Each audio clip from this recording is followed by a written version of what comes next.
안녕하세요.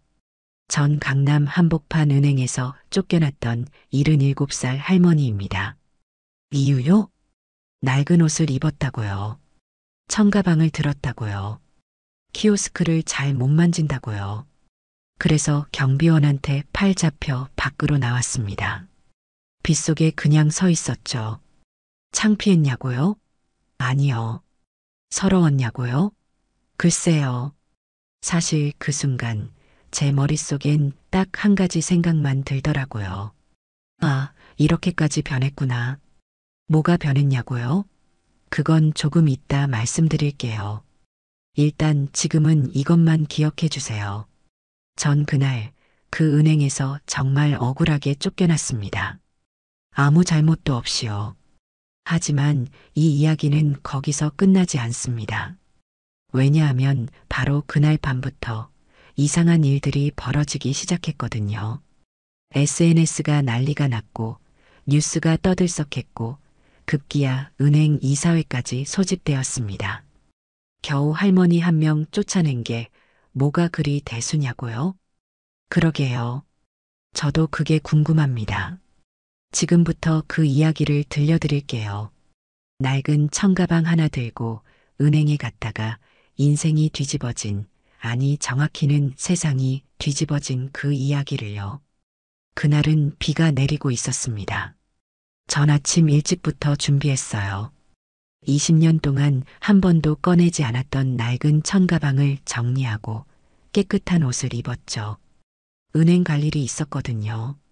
본격적인 이야기 전에 구독 버튼과 좋아요 한 번씩만 눌러주시고요. 지금 어디서 이 이야기를 듣고 계신가요? 출근길인지 집에서 쉬는 중인지 댓글에 남겨주시면 개별로 인사드릴게요.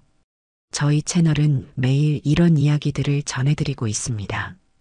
그럼 오늘 이야기 본격적으로 시작하겠습니다. 새벽 6시 빗줄기가 아스팔트를 두드리는 소리만 들리는 거리를 저는 천천히 걸었습니다. 손에는 낡은 청가방을 들고요. 가방 속에는 특별한 게 들어있지 않았습니다.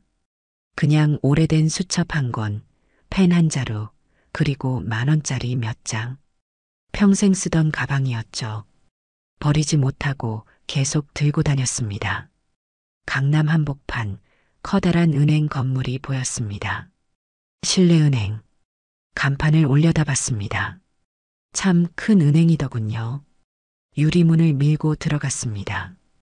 휘황찬란한 조명이 눈을 찔렀습니다. 차가운 대리석 바닥, 유리벽으로 둘러싸인 공간. 요즘 은행들은 다 이렇게 생겼더라고요. 옛날엔 창구 직원이 웃으며 맞아주곤 했는데 이젠 기계만 가득했습니다. 로비 한가운데 키오스크가 서 있었습니다. 번호표를 뽑아주세요라는 기계음이 반복되고 있었죠. 저는 천천히 다가가 화면을 눌렀습니다. 삐삐삐. 오류음이 울렸습니다. 다시 눌렀습니다. 삐삐삐. 또 오류였습니다. 나이 먹으니 이런 기계들이 참 어렵더라고요. 번호표부터 뽑으세요. 뒤에서 목소리가 들렸습니다. 돌아보니 30대 초반쯤 되어 보이는 남자 직원이 서 있었습니다. 명찰에는 장도윤이라고 적혀 있었죠. 기계가 말을 안 듣네요. 제가 조용히 말했습니다. 고객님, 화면을 제대로 누르셔야죠. 여기 이렇게요. 그는 짜증 섞인 목소리로 대충 설명했습니다. 제 얼굴은 쳐다보지도 않고요. 저는 그저 고개를 끄덕였습니다. 요즘 젊은 사람들은 다 바쁜가 봅니다. 노인한테 친절할 여유가 없나 봐요. 사람한테 먼저 물어볼 걸 그랬나? 제가 중얼거렸습니다. 뭐라고 하셨어요? 아니요. 혼잣말이에요. 그때였습니다. 또각또각. 하이힐 소리가 다가왔습니다. 40대 후반쯤 되어 보이는 여성이었죠. 완벽하게 정돈된 머리, 주름 하나 없는 정장, 그리고 차가운 미소. 명찰에는 지점장 오선이라고 적혀 있었습니다. 고객님, 그녀가 미소 지으며 말했습니다. 하지만 그 미소는 얼굴 근육만 움직인 것이었죠. 눈은 웃지 않았습니다. 업무 시간이 곧 시작됩니다. 다른 고객분들을 위해 번호표를 뽑으시든지 아니면 잠시 밖에서 기다려 주시겠어요? 저도 고객인데요. 제가 천천히 말했습니다. 물론이죠. 하지만 고객님께서 업무에 방해가 되시면. 방해요? 네. 다른 고객분들이 불편해하실 수 있으니까요. 그녀의 눈이 제 청가방을 훑었습니다.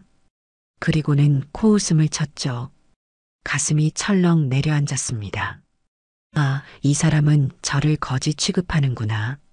낡은 옷, 해진 가방, 돈 없어 보이니까 쫓아내려는 거구나. 알겠습니다. 저는 천천히 고개를 끄덕였습니다. 더 이상 말해봐야 소용없을 것 같았습니다. 그때 경비원이 다가왔습니다. 50대쯤 되어 보이는 남자였죠. 할머니, 나가셔야겠어요. 네. 저는 저항하지 않았습니다. 그가 제 팔을 잡았습니다. 그리 세게는 아니었지만 확실하게 밖으로 밀어냈죠. 유리문이 천천히 닫혔습니다. 저는 문 앞에 서서 안을 바라봤습니다. 빗물이 제 어깨를 적셨습니다. 장도인은 이미 다른 업무를 보고 있었고 오선이는 직원들에게 뭔가 지시하고 있었습니다. 아무도 저를 보지 않았습니다. 아무도 미안해하지 않았습니다. 그저 방해물이 제거된 것처럼 일상으로 돌아갔습니다. 눈물이 날 것 같았습니다. 아니, 화가 났습니다.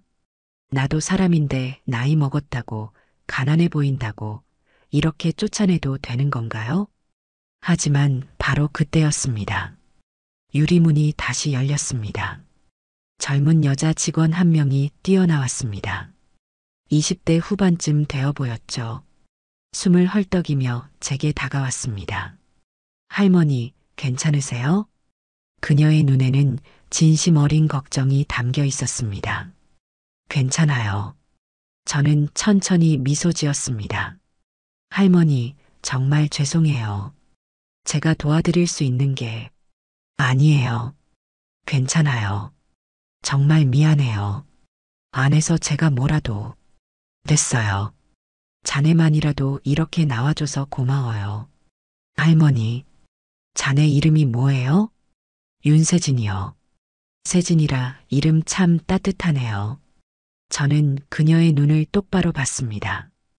그 눈에는 아직 사람이 살아 있었습니다. 예의가 있었습니다. 따뜻함이 있었습니다. 세상이 이렇게 변해도 아직 이런 사람이 있구나. 고마워요. 정말로요. 저는 그 말만 남기고 천천히 돌아섰습니다. 청가방을 꼭 안고 빗속을 걸었습니다. 서러웠습니다. 화도 났습니다. 하지만 동시에 조금은 위로가 되었습니다.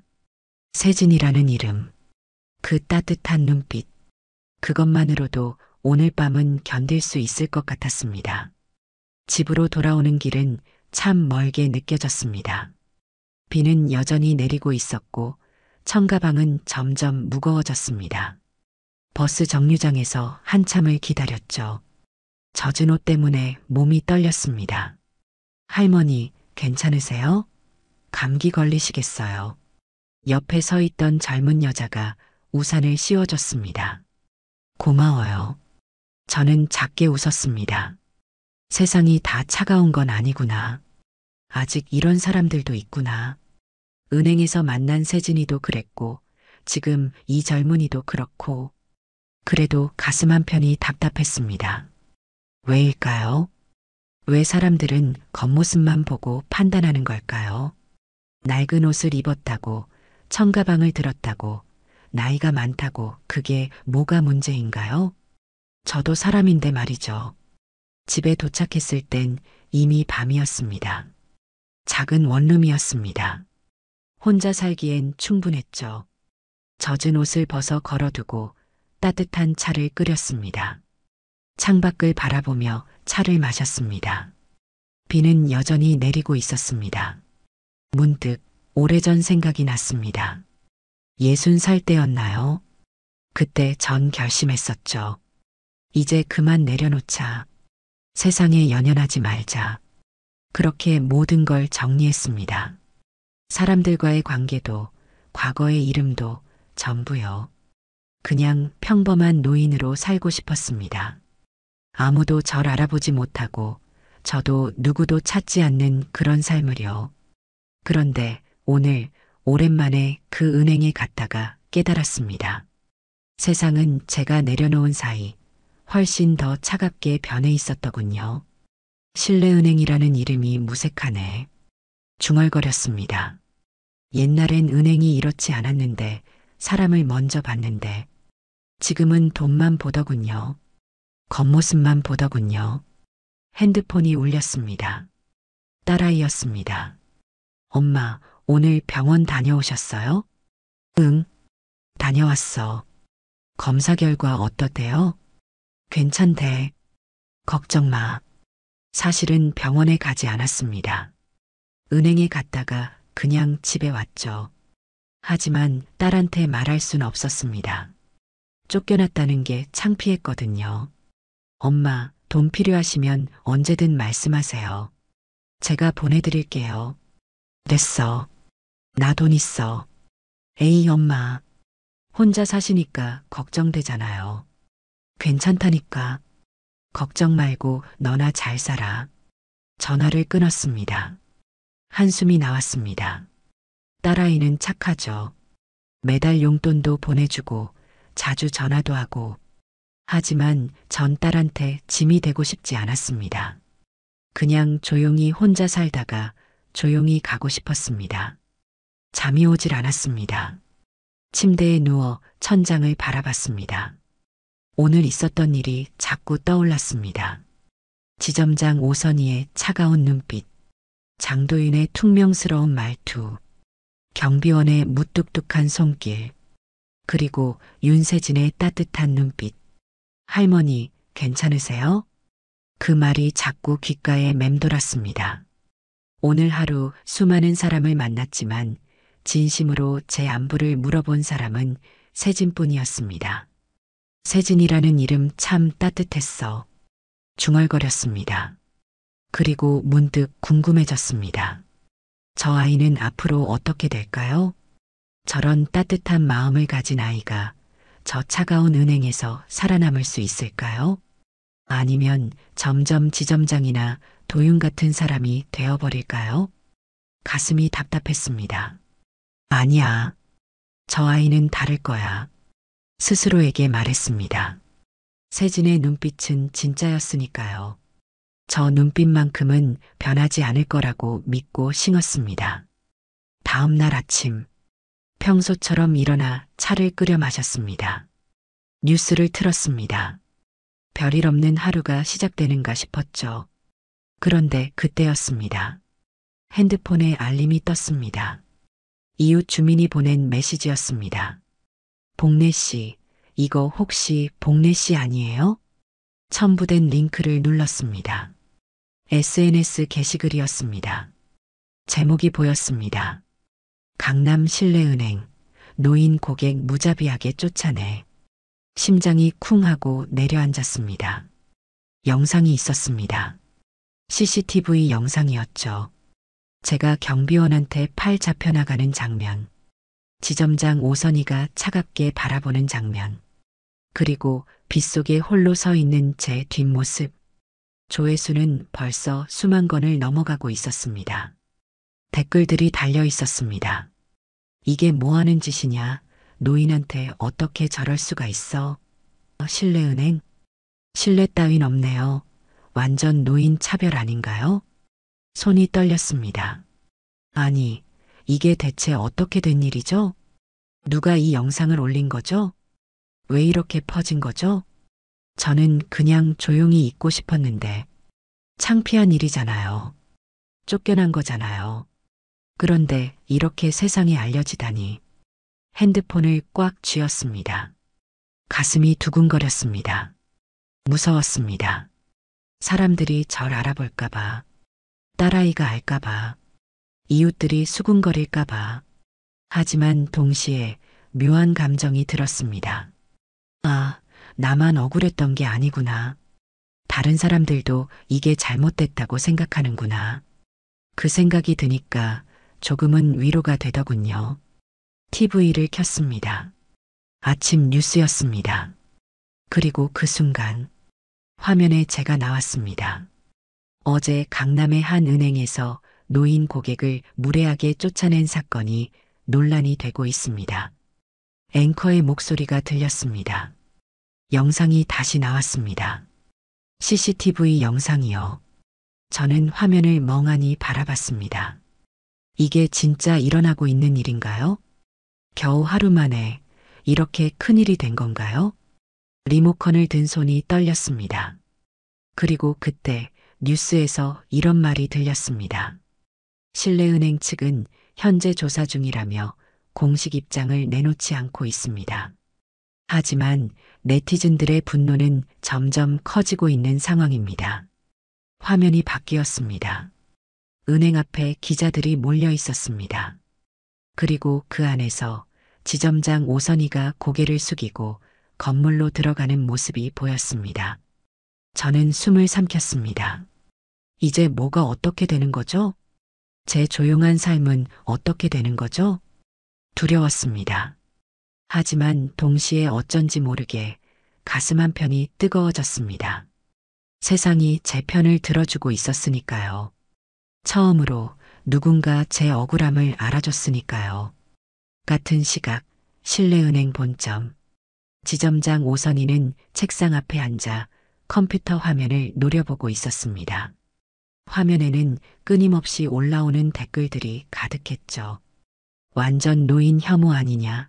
저 지점장 얼굴 똑똑히 봤다. 신뢰은행 해지한다. 이게 2025년 대한민국 은행 수준? 손가락이 떨렸습니다. 아니, 이게 대체 뭐죠? 겨우 노인 한 명 내보낸 게 뭐가 문제라고 이렇게까지 난리가 나는 거죠? 핸드폰이 울렸습니다. 본사 상무였습니다. 오 지점장. 네, 상무님. 지금 당장 본사로 올라와.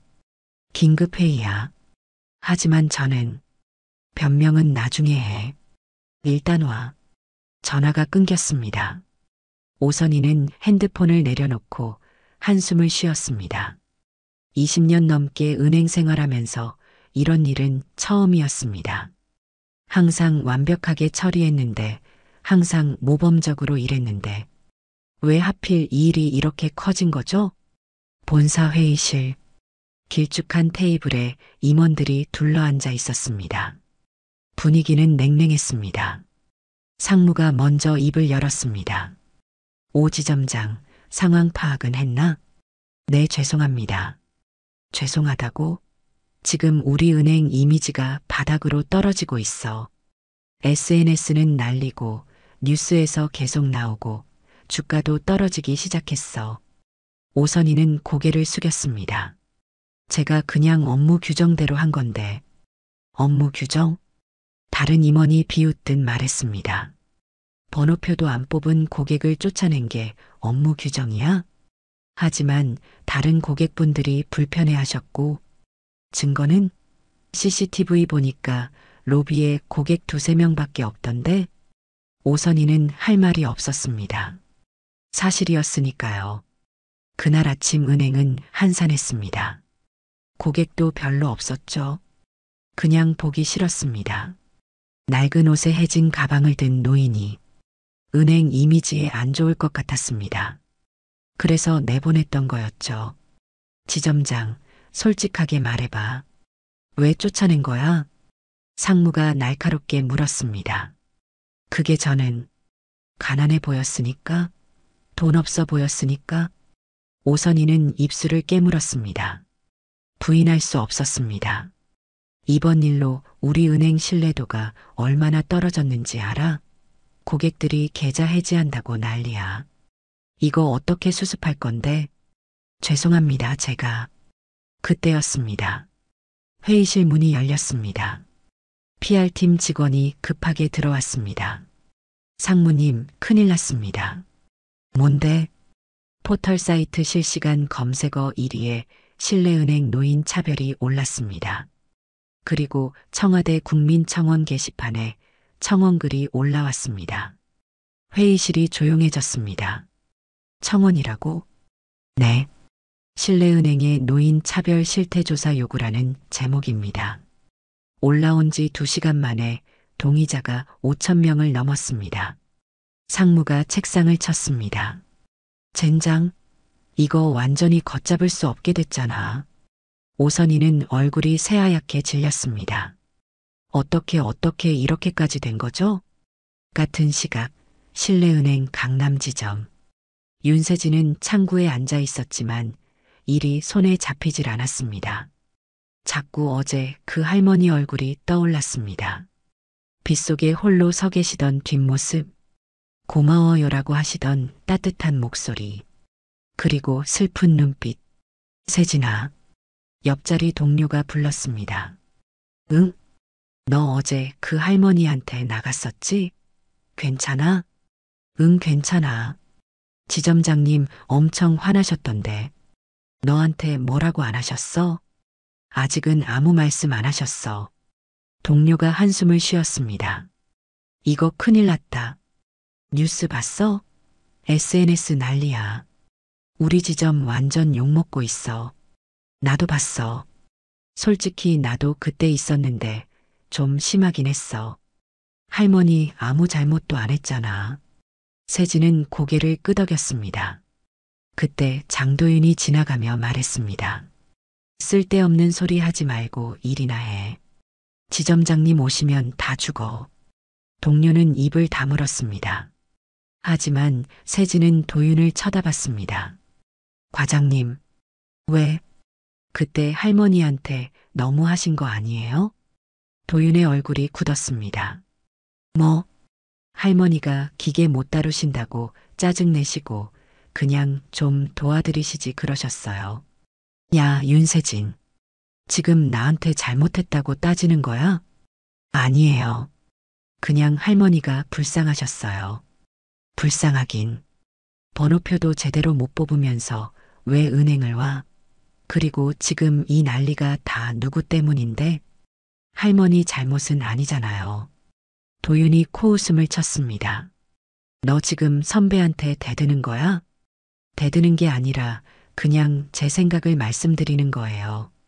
생각은 무슨? 너 아직 입사한 지 얼마나 됐다고. 일이나 제대로 배워. 도윤은 그렇게 말하고 가버렸습니다. 세진은 한숨을 쉬었습니다. 동료가 작게 속삭였습니다. 세진아, 괜히 말 꺼냈다가 너만 찍혀. 조심해. 알아, 근데 언니, 그분 뭔가 달랐어. 뭐가? 눈빛이 그냥 평범한 할머니 같지 않았어. 뭔가 슬프면서도 단단한 그런 눈빛이었거든. 동료는 고개를 갸우뚱했습니다. 그래, 난 잘 못 봤는데. 세진도 정확히 설명할 순 없었습니다. 하지만 분명 느꼈습니다. 그 할머니는 뭔가 다른 사람이었습니다. 그냥 쫓겨난 불쌍한 노인이 아니라 뭔가 더 깊은 이야기를 가진 사람 같았습니다. 그날 저녁, 오선희는 본사에서 하루 종일 시달린 뒤 지점으로 돌아왔습니다. 직원들은 이미 퇴근한 뒤였습니다. 텅 빈 사무실에 혼자 앉아 있었죠. 책상 위에 놓인 사직서, 양식을 바라봤습니다. 상무가 말했습니다. 이번 일 누군가는 책임져야 해. 알겠지? 물론 알았습니다. 희생양이 필요하다는 거. 그게 자신이라는 거. 23년. 이 은행에서 일한 지 23년이었습니다. 신입 직원으로 들어와서 과장되고 차장되고 지점장까지 올랐죠. 그런데 이제 겨우 노인 한 명 쫓아낸 것 때문에 모든 게 무너지는 건가요? 눈물이 날 것 같았습니다. 하지만 울 수 없었습니다. 지점장은 울면 안 되니까요. 핸드폰이 울렸습니다. 모르는 번호였습니다. 받았습니다. 여보세요? 오선희 지점장님이신가요? 네, 그런데 누구시죠? 저는 MBC 뉴스데스크 기자입니다. 혹시 어제 있었던 노인 고객 건에 대해 인터뷰 가능하실까요? 오선희는 전화를 끊어버렸습니다. 손이 떨렸습니다. 이제 기자들까지 전화하기 시작했습니다. 내일은 또 어떻게 될까요? 모든 게 두려웠습니다. 그리고 문득 그 할머니 얼굴이 떠올랐습니다. 알겠습니다. 그렇게 조용히 말하던 모습, 저항하지 않고 나가시던 뒷모습, 왜일까요? 그 모습이 자꾸 잊혀지지 않았습니다. 그리고 묘하게도 불길한 느낌이 들었습니다. 마치 이 일이 단순히 끝나지 않을 것 같은, 뭔가 더 큰 일이 벌어질 것 같은 그런 느낌이었습니다. 사흘 뒤 신뢰은행 본사 최상층 이사회 회의실, 긴 타원형 테이블에 이사들이 둘러앉았습니다. 분위기는 살벌했습니다. 회장이 입을 열었습니다. 상황 보고 PR 담당 상무가 자료를 펼쳤습니다. 청와대 국민청원 동의자 10만 명 돌파했습니다. 주가는 사흘 동안 12% 하락했고요. 고객 이탈률은 전월 대비 300% 증가했습니다. SNS 여론은 최악입니다. 신뢰은행 불매운동까지 시작됐습니다. 회장이 책상을 쳤습니다. 고작 노인 한 명 쫓아낸 걸 가지고 이 난리야? 도대체 어떻게 된 거야? 그게 상무가 말을 흐렸습니다. 사실 그들도 이해가 안 됐습니다. 분명 흔한 고객 민원 사건이었습니다.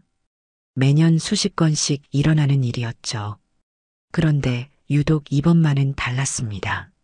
마치 누군가 의도적으로 키우는 것처럼 사건이 눈덩이처럼 커졌습니다. 이사님들, 의견 있으십니까? 회장이 물었습니다. 한 이사가 입을 열었습니다. 일단 공개 사과부터 해야 합니다. 그리고 해당 지점장은 징계하라는 말씀이십니까? 최소한 대기 발령은 해야죠. 오선희의 상급자였던 본부장이 고개를 숙였습니다. 그때였습니다. 윙 마이너스. 갑자기 형광등이 깜빡였습니다. 뭐야? 그리고 다음 순간 탁! 모든 불이 꺼졌습니다. 회의실이 암흑으로 변했습니다. 정전이야? 비상등은 왜 안 들어와? 당황한 목소리들이 터져 나왔습니다.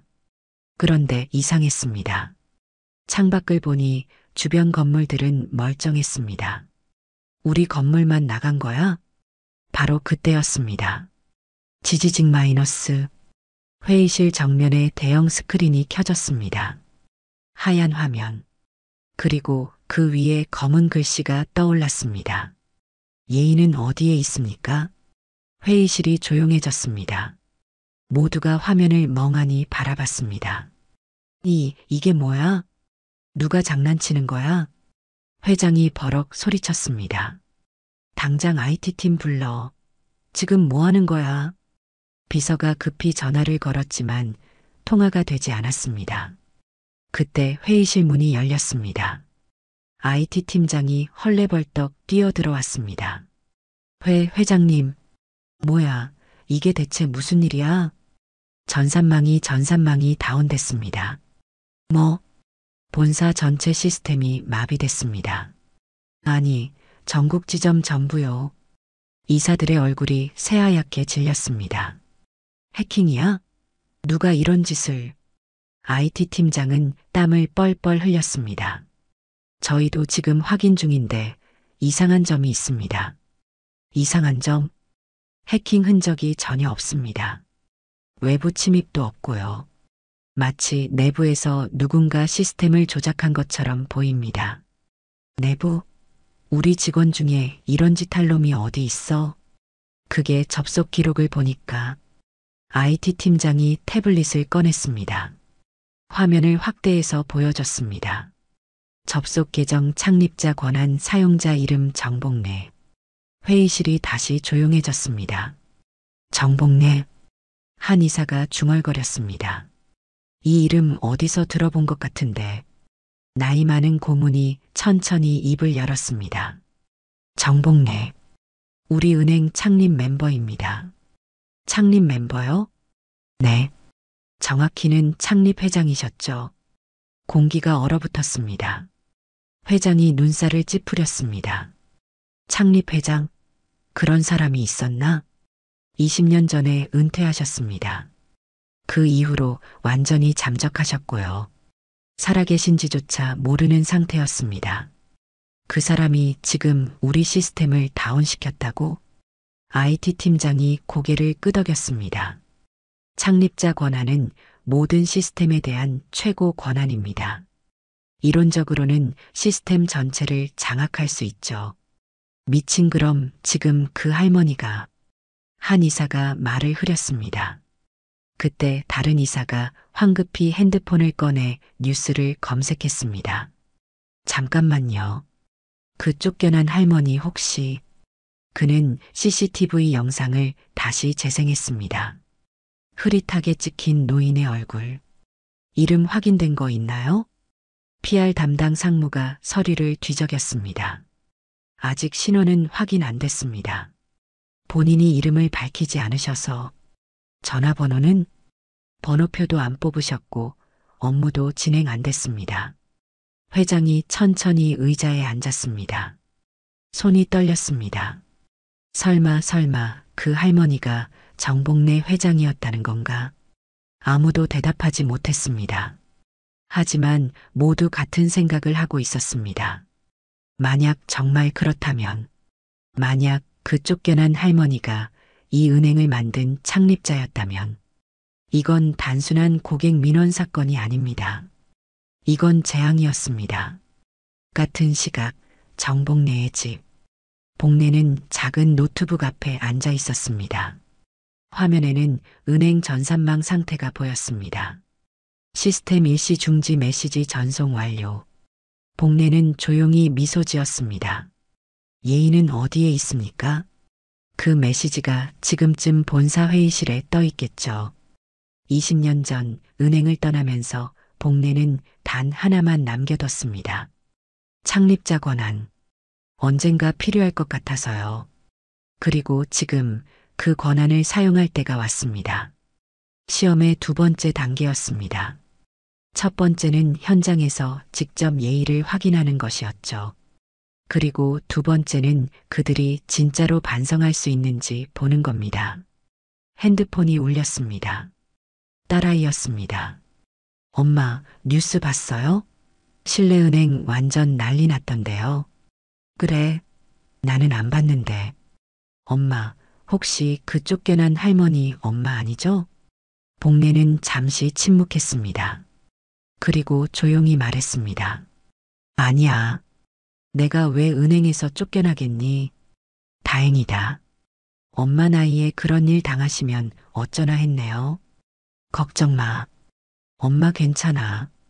전화를 끊었습니다. 복래는 창밖을 바라봤습니다. 비는 그쳤지만 하늘은 여전히 흐렸습니다. 이제 시작이야. 중얼거렸습니다. 그들이 진짜 변할 수 있을지, 아니면 그냥 위기를 모면하려고만 할지, 그걸 지켜볼 시간이었습니다. 일주일 뒤, 신뢰은행 강남 지점 로비. 기자들이 빼곡히 들어차 있었습니다. 카메라 수십 대가 일제히 한 방향을 향하고 있었죠. 그 앞에 오선희가 서 있었습니다. 얼굴은 창백했고 손에 든 원고지가 파들파들 떨리고 있었습니다. 옆에는 본사에서 내려온 홍보 담당 임원이 서 있었습니다. 지점장, 괜찮아? 네, 괜찮습니다. 거짓말이었습니다. 괜찮을 리가 없었죠. 일주일 동안 잠도 제대로 못 잤습니다. 전화는 계속 울렸고 집 앞엔 기자들이 몰려왔고 SNS에는 악플이 쏟아졌습니다. 저 여자 실명 공개해라. 저런 인간이 지점장이라니. 은행원 자격 없다. 딸아이까지 학교에서 왕따를 당했습니다. 너희 엄마 뉴스 나온 사람이지? 모든 게 무너지고 있었습니다. 그리고 오늘 공개 사과를 해야 했습니다. 시작하겠습니다. 홍보 임원이 말했습니다. 카메라 플래시가 터지기 시작했습니다. 오선희는 마이크 앞에 섰습니다. 원고를 펼쳤습니다.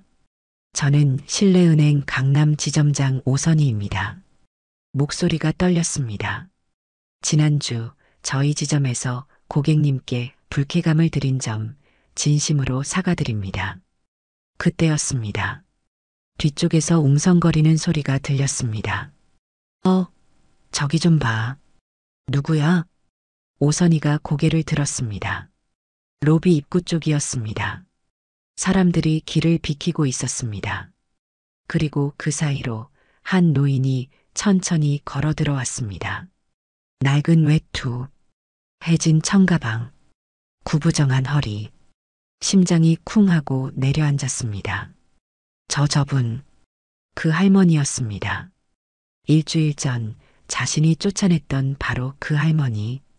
기자들도 알아봤습니다. 저 할머니다. 쫓겨난 그분. 카메라들이 일제히 방향을 틀었습니다. 플래시가 폭풍처럼 터졌습니다. 복례는 천천히 하지만 흔들림 없이 걸었습니다. 사람들 사이를 지나 로비 중앙으로 향했습니다. 마이크 앞까지 걸어왔습니다. 오선희와 눈이 마주쳤습니다. 복례의 눈빛은 차갑지도 분노하지도 않았습니다. 그저 조용했습니다. 오선희는 입술이 바짝 말랐습니다. 저 죄송합니다. 떨리는 목소리로 말했습니다. 복례는 고개를 끄덕였습니다. 그리고 천천히 마이크를 집어들었습니다. 사과는 제가 할게요. 조용하지만 단단한 목소리였습니다. 로비가 숨죽였습니다. 왜냐하면 복례는 잠시 멈췄습니다. 그리고 카메라를 똑바로 쳐다보며 말했습니다. 이 은행 제가 만들었으니까요. 순간 정적. 아무도 숨조차 쉬지 않는 것 같았습니다. 그리고 다음 순간 뭐라고요? 창립자라고? 정말요? 기자들이 일제히 소리쳤습니다. 카메라 플래시가 미친 듯이 터졌습니다. 오선희는 그 자리에서 얼어붙었습니다. 머릿속이 새하얗게 변했습니다. 창립자? 이 할머니가? 제가 쫓아낸 그 할머니가 이 은행을 만든 사람이었다고? 뒤에서 직원들이 웅성거리는 소리가 들렸습니다. 저게 무슨 소리야? 설마 진짜야? 윤세진도 멍하니 서 있었습니다. 그날 자신에게 고맙다고 했던 그 할머니, 따뜻한 눈빛으로 자신을 바라보던 그 할머니, 그분이 창립자였다고? 복례는 청가방에서 낡은 서류 한 장을 꺼냈습니다. 이게 증명입니다. 서류를 카메라 앞에 들어 올렸습니다. 신뢰은행 창립 허가증 대표이사 정복례. 기자들이 일제히 카메라 셔터를 눌렀습니다. 한 기자가 마이크를 들이밀었습니다. 정말 정복례 회장님이십니까? 네. 저는 25년 전 이 은행을 만들었습니다. 그럼 왜 지금까지 숨어 계셨습니까? 은퇴했으니까요. 이제 내려놓고 조용히 살고 싶었습니다. 그런데 왜 다시 나타나신 겁니까? 복례는 잠시 침묵했습니다. 그리고 조용히 말했습니다. 확인하고 싶었습니다. 제가 만든 은행이 아직 사람을 돈보다 먼저 보는지요. 그래서 일부러 평범한 노인으로 위장하신 겁니까?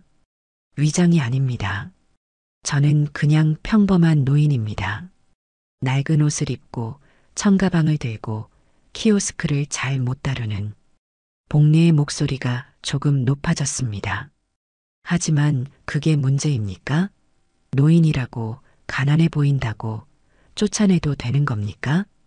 아무도 대답하지 못했습니다. 복례는 천천히 오선희를 돌아봤습니다. 지점장님. 오선희는 온몸이 얼어붙었습니다. 저는 일주일 전 저를 왜 쫓아내셨죠? 죄송합니다. 정말 죄송합니다. 오선희의 목소리는 떨리고 있었습니다. 눈물이 쏟아질 것 같았습니다. 이유를 물었습니다.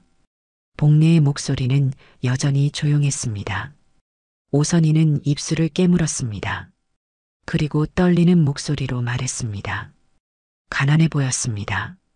은행 이미지에 안 좋을 것 같았습니다. 로비가 다시 조용해졌습니다. 복내는 고개를 끄덕였습니다. 솔직하시네요. 죄송합니다, 정말. 오선이는 그 자리에 주저앉고 싶었습니다. 23년을 일한 이 은행의 창립자를 자신이 쫓아냈습니다. 그것도 겉모습만 보고 복내는 천천히 로비를 둘러봤습니다. 차가운 대리석 바닥, 유리벽, 키오스크들. 이 은행을 만들 때 저는 다짐했습니다. 복내의 목소리가 로비에 울렸습니다. 신뢰은행. 고객과의 신뢰를 최우선으로 하는 은행을 만들겠다고.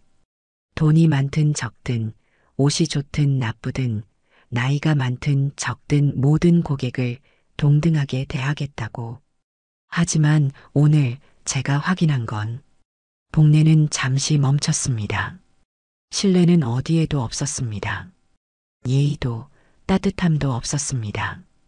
기자들이 펜을 움직이는 소리만 들렸습니다.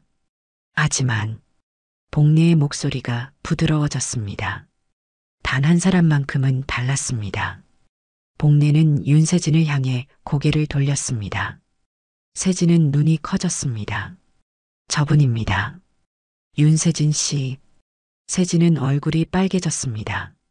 제가 쫓겨난 뒤 유일하게 밖까지 뛰어나와서 괜찮냐고 물어준 사람입니다. 복내는 조용히 미소 지었습니다. 그 한마디가 저를 위로했습니다. 세진의 눈에 눈물이 맺혔습니다. 복내는 다시 카메라를 향했습니다. 오늘 제가 여기 나온 이유는 사과받으려는 게 아닙니다. 다만 묻고 싶었습니다. 우리 사회가 언제부터 이렇게 차갑게 변했는지. 그리고 말하고 싶었습니다. 아직 늦지 않았다고. 예의를 되찾을 수 있다고. 복내는 청가방을 꼭 안았습니다. 그리고 천천히 돌아섰습니다. 잠깐만요. 회장님. 기자들이 소리쳤습니다. 하지만 복내는 멈추지 않았습니다. 천천히 로비를 걸어 나갔습니다. 사람들은 그저 그 뒷모습을 바라볼 뿐이었습니다. 유리문이 닫혔습니다. 그리고 복내는 사라졌습니다. 복내가 나가려던 그때였습니다. 윤세진이 앞을 막아섰습니다. 할머니 아니 회장님. 세진의 목소리는 떨리고 있었습니다. 한 가지만 여쭤봐도 될까요? 복내는 멈춰섰습니다. 물어보세요. 왜 이렇게까지 하신 겁니까? 세진의 눈에는 눈물이 고여 있었습니다. 그냥 조용히 사시면 되잖아요. 왜 굳이 이런 시험을 하신 거예요? 로비가 다시 조용해졌습니다. 기자들도 직원들도 모두 복내의 대답을 기다렸습니다. 복내는 천천히 고개를 돌렸습니다. 그리고 조용히 말했습니다. 앉을까요? 긴 이야기거든요. 로비 한쪽 소파에 복내가 앉았습니다. 기자들이 둘러쌌습니다. 카메라들이 다시 돌아가기 시작했습니다. 복내는 청가방을 무릎 위에 올려놓고 천천히 입을 열었습니다. 25년 전이었습니다. 복내의 목소리는 차분했습니다. 그때 저는 이 은행을 막 만들었죠. 작은 은행이었습니다. 직원도 10명밖에 없었고요. 하지만 저는 꿈이 있었습니다. 복내는 청가방에서 낡은 노트를 꺼냈습니다. 돈보다 신뢰를 먼저 두는 은행. 효율보다 사람을 먼저 보는 은행.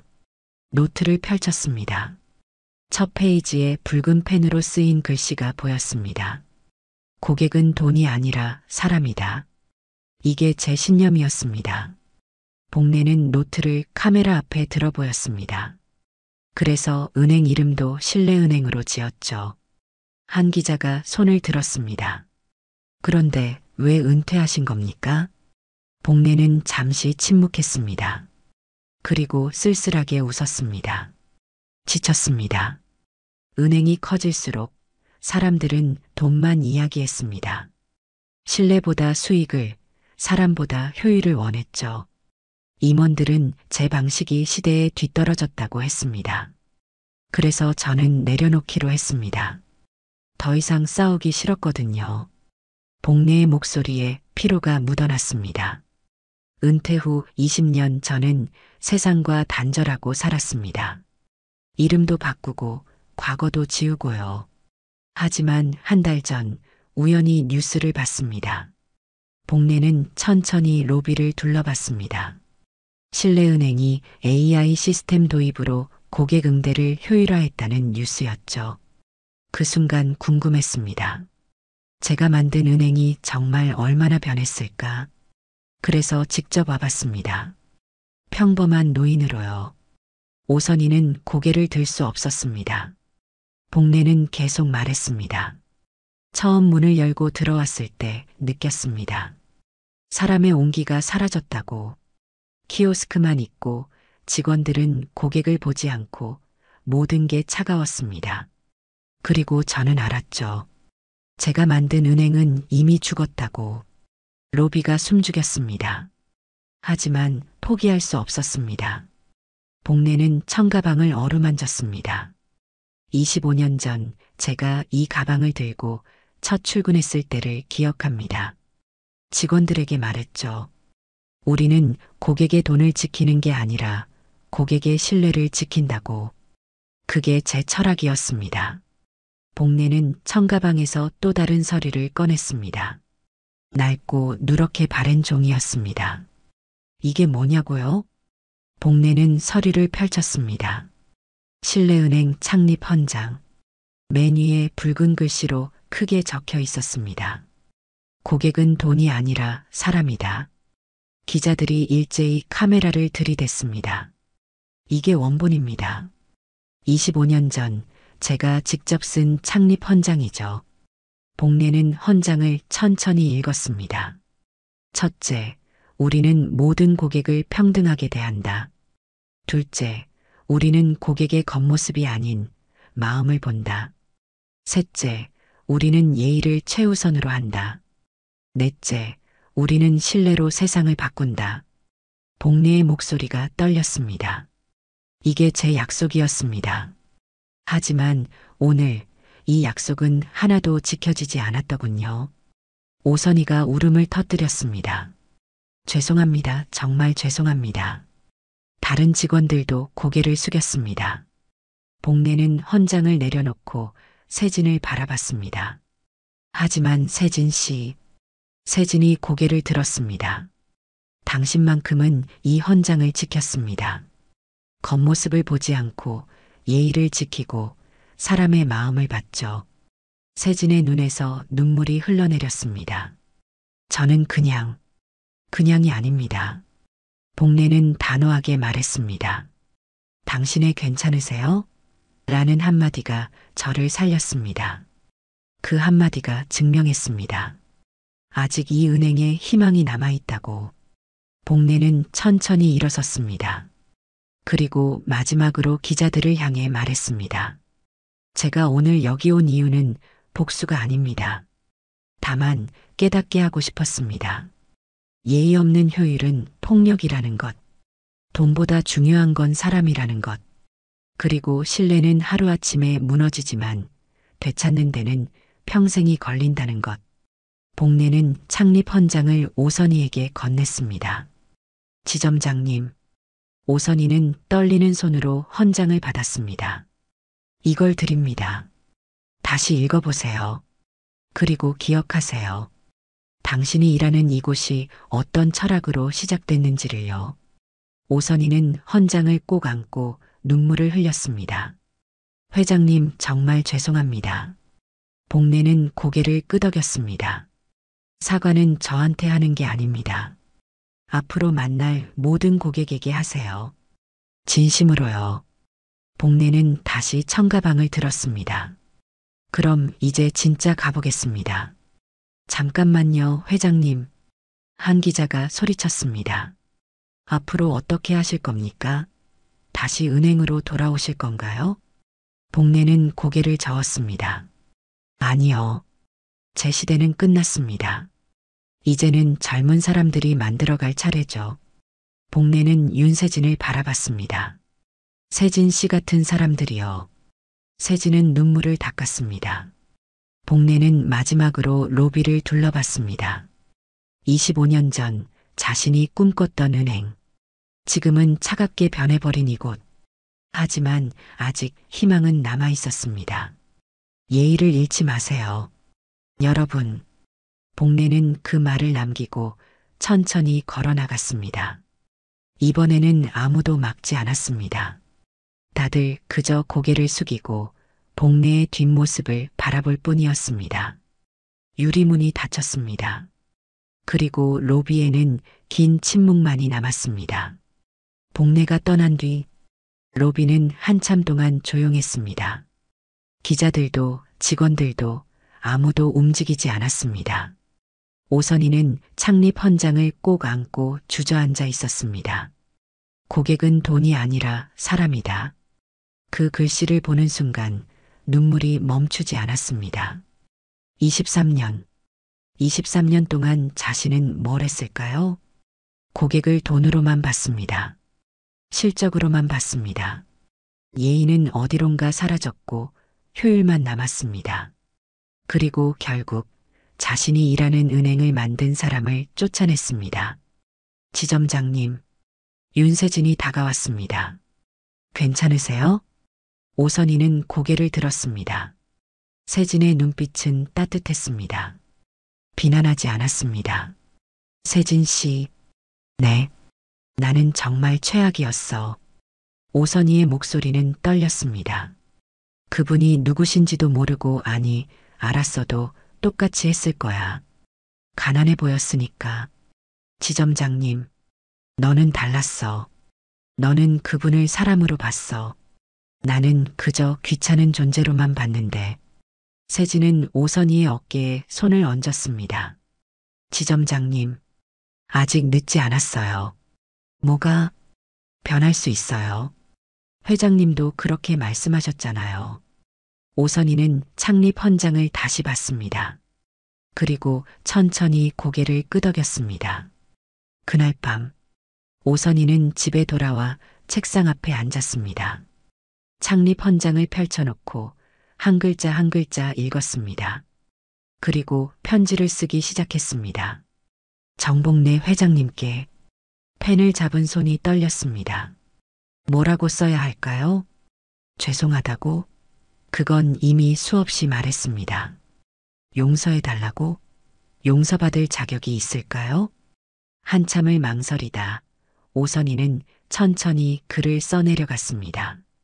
회장님, 저는 오늘 처음으로 깨달았습니다. 제가 얼마나 오만했는지, 제가 얼마나 차갑게 변했는지, 제가 얼마나 많은 사람을 상처 입혔을지.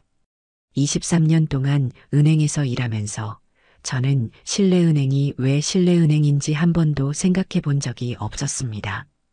그저 돈을 세고 실적을 올리고 승진하는 데만 급급했습니다. 회장님을 쫓아낸 그날, 저는 단 한 번도 미안하다고 생각하지 않았습니다. 오히려 업무가 수월해졌다고 생각했습니다. 하지만 오늘 회장님의 눈을 보는 순간 알았습니다. 제가 잃어버린 게 얼마나 많은지. 편지를 다 쓰고 오선희는 한참을 울었습니다. 그리고 다짐했습니다. 변하겠다고. 진짜로 변하겠다고. 일주일 뒤 신뢰은행 강남 지점에는 변화가 일어나기 시작했습니다. 오선희가 아침 조회에서 말했습니다. 오늘부터 우리는 달라집니다. 직원들이 그녀를 바라봤습니다. 오선희는 창립 헌장을 들어 올렸습니다. 이게 우리 은행의 시작입니다. 모두 함께 읽어봅시다. 직원들이 따라 읽었습니다. 첫째, 우리는 모든 고객을 평등하게 대한다. 둘째, 우리는 고객의 겉모습이 아닌 마음을 본다. 셋째, 우리는 예의를 최우선으로 한다. 넷째, 우리는 신뢰로 세상을 바꾼다. 오선희는 고개를 숙였습니다. 그리고 죄송합니다. 제가 여러분에게 나쁜 본보기를 보였습니다. 직원들은 놀란 표정이었습니다. 지점장이 직원들에게 사과하는 건 처음 보는 일이었으니까요. 하지만 이제부터 우리 함께 변해봅시다.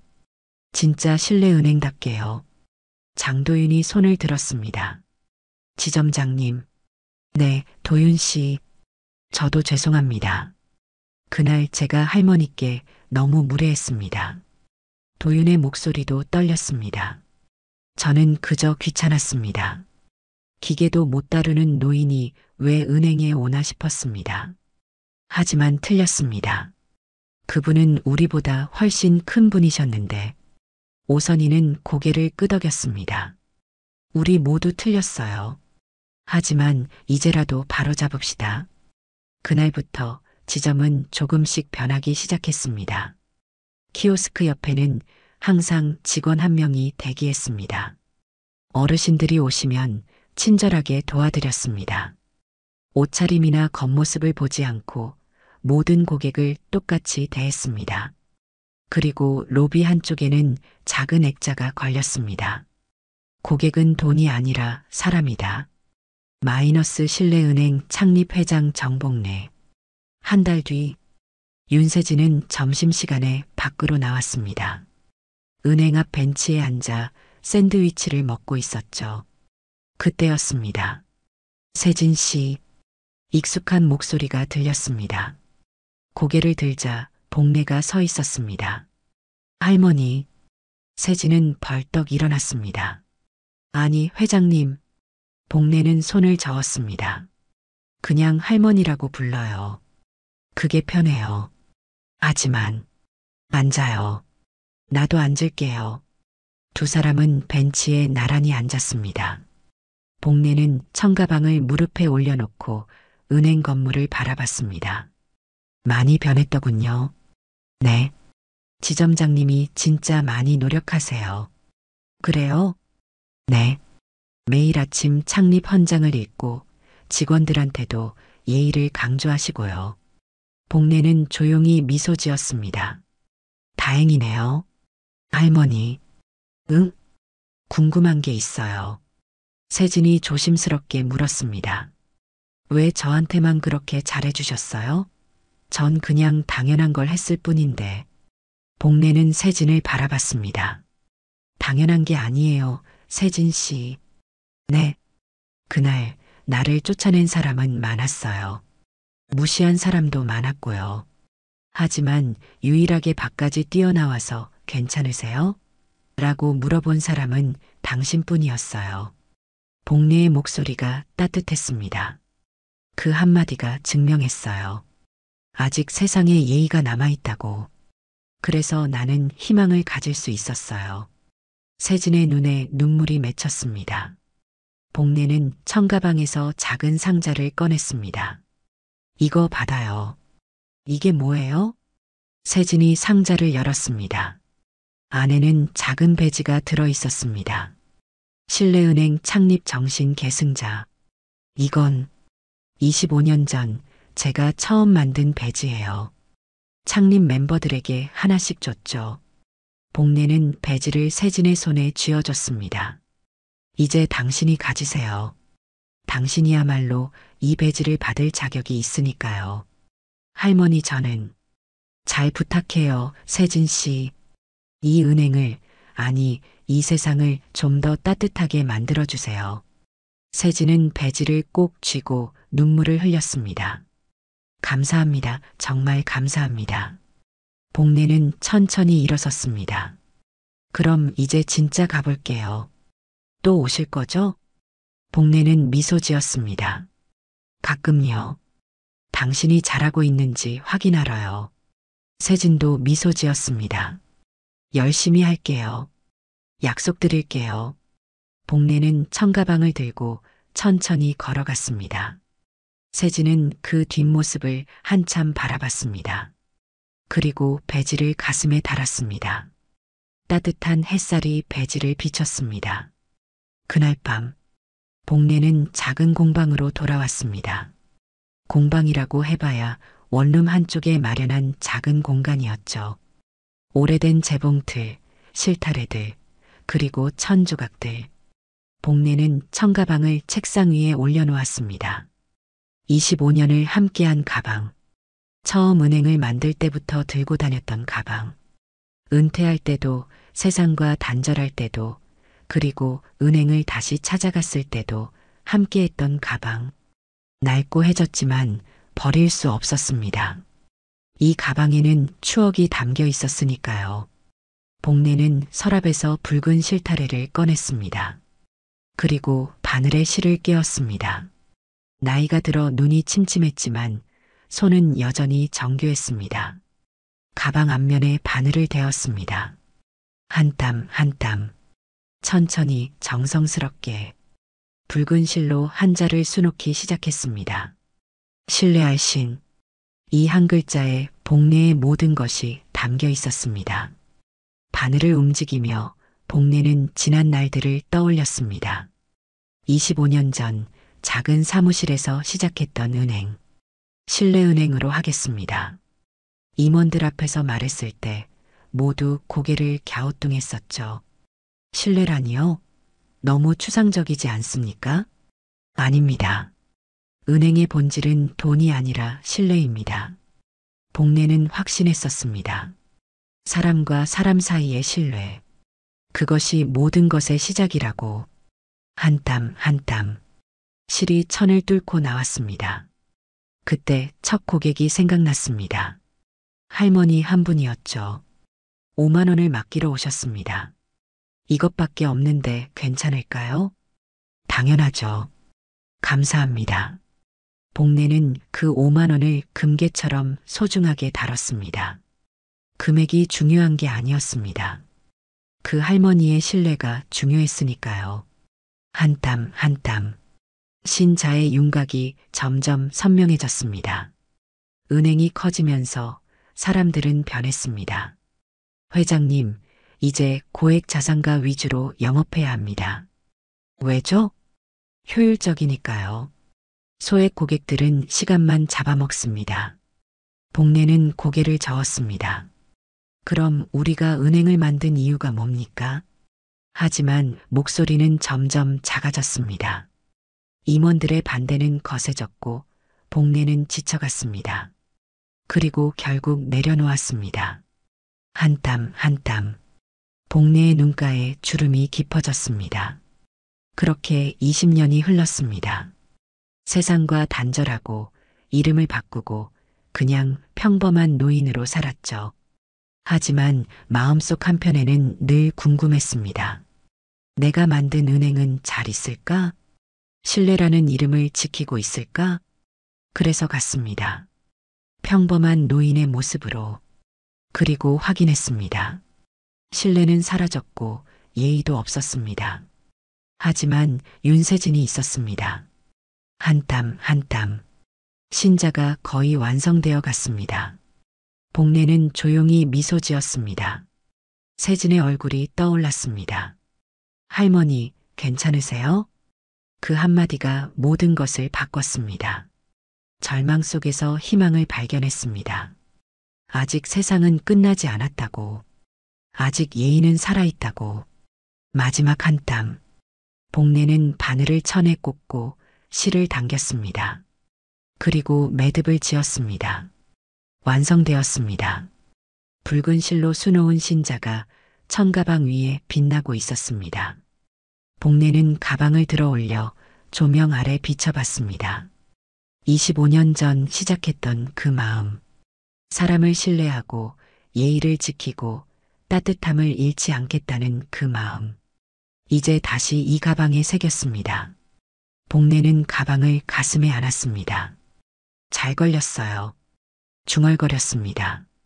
시험은 끝났습니다. 은행은 변하기 시작했고 세진은 희망을 이어받았습니다. 이제 복내가 할 일은 끝났습니다. 하지만 마음은 따뜻했습니다. 왜냐하면 확인했으니까요. 예의 없는 세상에서도 아직 예의를 지키는 사람이 있다는 것을. 효율만 외치는 세상에서도 아직 사람을 먼저 보는 사람이 있다는 것을. 복내는 청가방을 옆에 두고 차를 한 잔 끓였습니다. 창밖을 바라봤습니다. 밤하늘에 별이 빛나고 있었습니다. 핸드폰이 울렸습니다. 문자였습니다. 윤세진 할머니, 오늘도 창립 헌장 읽으며 하루 시작했어요. 감사합니다. 복내는 미소 지으며 답장을 보냈습니다. 복내 고마워요, 세진 씨. 잘 부탁해요. 핸드폰을 내려놓고 복내는 다시 천가방을 바라봤습니다. 신자가 은은하게 빛나고 있었습니다. 그래요. 아직 늦지 않았어요. 복내는 조용히 중얼거렸습니다. 인간은 회복될 수 있어요. 다음 날 아침, 복내는 평소처럼 일어나 창문을 열었습니다. 따뜻한 햇살이 들어왔습니다. 청가방을 들고 시장에 갔습니다. 사람들은 복내를 그냥 평범한 할머니로 봤습니다. 아무도 그녀가 실내은행을 만든 사람인지 몰랐습니다. 그리고 복내는 그게 좋았습니다. 채소가게 아저씨가 웃으며 말했습니다. 할머니, 오늘 배추 싱싱해요. 하나 가져가세요. 고마워요. 천천히 가세요. 조심하시고요. 네, 고마워요. 작은 예의, 작은 배려. 그게 세상을 따뜻하게 만드는 거였습니다. 복내는 청가방을 들고 천천히 걸었습니다. 가방 위에 신자가 햇빛을 받아 반짝였습니다. 그리고 복내는 미소 지었습니다. 여러분, 오늘 이야기 어떠셨나요? 복내 할머니는 거창한 복수를 한 게 아니었습니다. 그저 묻고 싶었던 거죠. 예의는 어디에 있냐고. 신뢰는 어디로 갔냐고. 그리고 확인했습니다. 아직 세상에는 희망이 남아있다는 걸요. 여러분은 어떤가요? 오늘 누군가에게 괜찮으세요? 라고 물어본 적 있나요? 지하철에서 자리를 양보한 적 있나요? 작은 예의를 지킨 적 있나요? 윤세진처럼 당연한 걸 당연하게 한 적 있나요? 만약 있다면 여러분은 이미 이 세상을 조금 더 따뜻하게 만든 겁니다. 복내 할머니의 시험은 끝났지만 우리의 시험은 계속됩니다. 매일 매 순간 우리는 선택합니다. 예의를 지킬 것인가, 무시할 것인가, 사람을 볼 것인가, 겉모습만 볼 것인가, 신뢰를 쌓을 것인가, 효율만 추구할 것인가. 댓글로 여러분의 생각을 들려주세요. 그리고 오늘 하루 누군가에게 작은 예의를 베풀어 보세요. 그것만으로도 충분합니다. 구독과 좋아요는 물론이고요. 저희는 매일 이런 이야기를 전해드리고 있습니다. 다음 이야기에서 또 만나요. 안녕히 계세요.